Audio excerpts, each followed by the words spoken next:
มื้อนี้มาถ่ายลำออกเฮือนหมอแคนเอ็มนะครับเนาะนี่คือเฮือนเก่าแก่เพิ่นนะครับเนาะ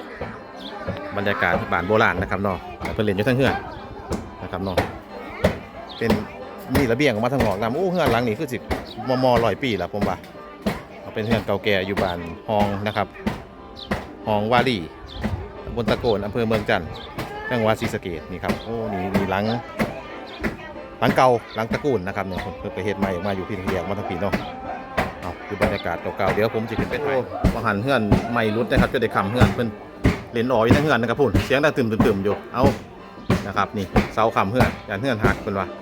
โอ้ตารางเฮือนโบราณเอาครับให้เห็นบรรยากาศวิถี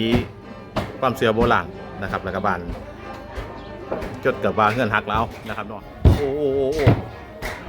อ๋ออำเภอเมืองจันทร์ครับโอ้กำลังลงโอ้คำเฮือนเลยครับนี่คนงานเลยแต่ว่าฟ้าไว้ของงานตั้งแต่เดิม